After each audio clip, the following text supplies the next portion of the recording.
You cannot spend all these hours in the presence of God.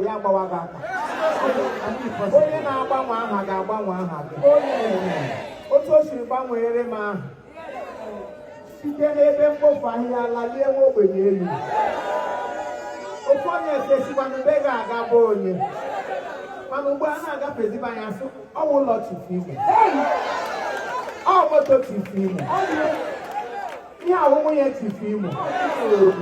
Yeah, I won't get that to film. Oh, yeah, power. Oh, yeah.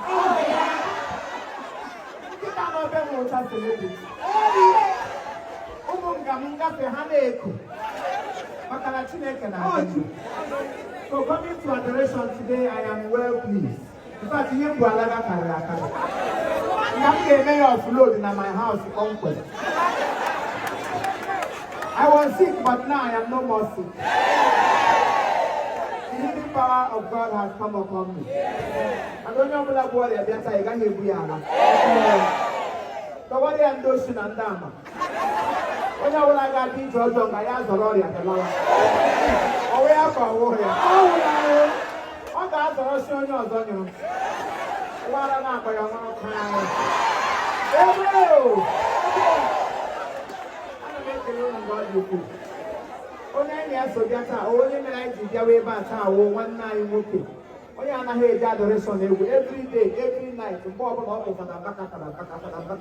the 1 month, go to the now, I'm on UK or not some Lotava, adoration. See adoration, no God, we are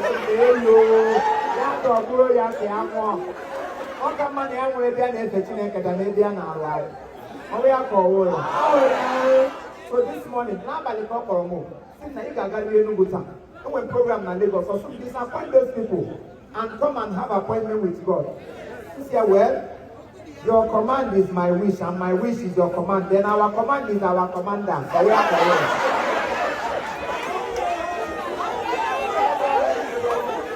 so when oh here come carry me, sister. Ruby no need carry the shadow of Ramungozi. Jacob na Esa, oh Palaha.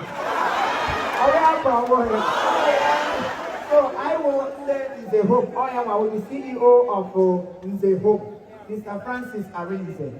I am an amazing one. I need to the other stand with him. So I need a banana. Now let's look because that's all I'm saying. So I need a mega naga because only I want you to make a and that is the reason. Every property on that just boo at the time.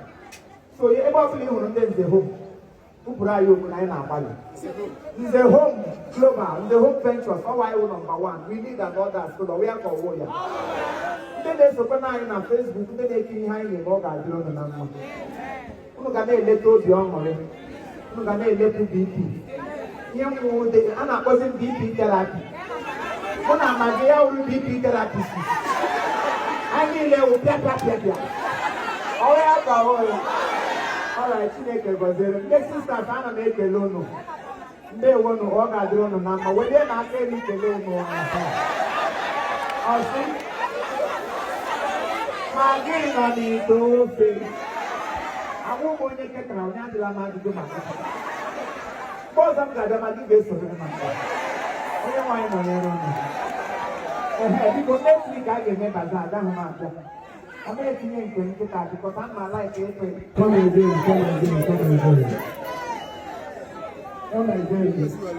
Bye bye. I love you.